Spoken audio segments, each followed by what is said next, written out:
정말 충격과 공포 그 자체였습니다. 생각지도 않던 심수련의 죽음이 순식간에 벌어졌네요.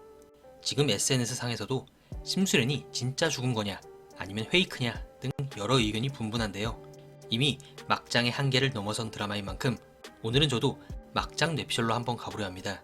일단 작가가 수노킴이란 걸 반영한 막장 뇌피셜이니 재미로만 들어주시면 감사하겠습니다. 일단은 팩트부터 하나씩 살펴보겠습니다. 먼저 주단태가 양집사를 시켜서 심수련을 집으로 오게 했고 심수련은 누군가에게 칼에 맞아 죽게 됩니다. 그리고 주단태와 양집사는 오윤희를 살해 용의자로 만들기 위해 입을 맞춘 듯하죠. 주단태는 심수련이 서재로 온 타이밍에 맞춰 오윤희도 서재 쪽으로 오도록 유인했고 오윤희는 칼에 찔린 심수련을 발견합니다. 일단 여기까지는 팩트인 것 같은데요. 저는 다른 것보다 갑자기 로건리와 심수련의 대화에서 나온 쌍둥이들의 친모가 의아했습니다. 그 친모는 어떤 국회의원과 만나고 있는 듯한데요. 그 국회의원과 심수련이 만나고 있는 것 아니냐 소문이 돌 정도면 쌍둥이 친모와 심수련은 서로 쌍둥이에 가까울 정도로 흡사한 애모라는 말이겠죠. 그러면서 심수련은 이 여자 지금 어디 있어요? 라며 묻는 장면이 나옵니다. 로건리 역시 이 여성의 소재를 파악한 듯한 의미심장한 표정이었죠.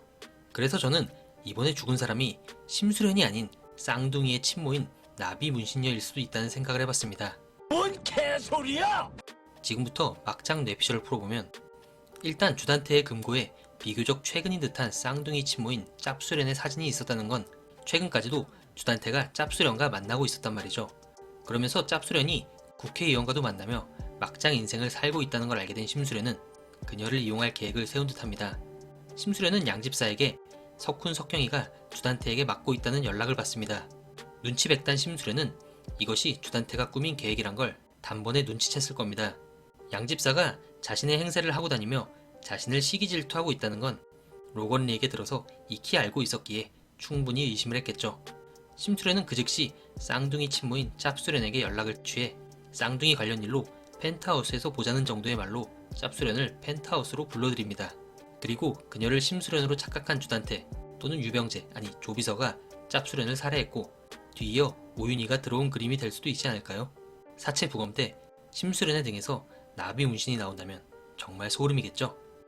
그리고 회사에 있을 때와 집에 들어올 때의 옷이 같은 것은 심수련이 그녀의 동선을 미리 파악해놓고 같은 옷으로 맞춰 입었을 수 있겠네요. 그렇다면 오윤희는 갑자기 왜 자신이 심수련을 죽였다고 자백했을까요?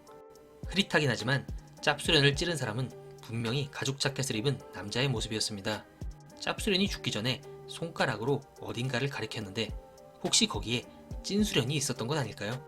양집사가 비명을 지르고 나간 사이 심수련은 오윤희 앞에 나타나며 오윤희는 심수련에게 진심으로 사과를 했고 그 사과를 받아들인 심수련이 오윤희야 어떤 다른 작전을 짠 것이 아닐까 하는 생각도 드네요. 사실 20회를 보며 너무 충격적이라 뇌피셜도 막장으로 만들어봤는데요. 심수련이 주단태와 양집사의 계획을 알고 피 터지는 방탄옷을 입고 간 뒤 심장이 멎는 약을 이용해 죽은 척을 했고 나중에 사체 바꿔치기를 하며 살아나는 스토리도 생각해볼 수는 있지만 이는 주예인 때 한번 써먹어서 또 써먹으면 조금 재미가 떨어지겠죠.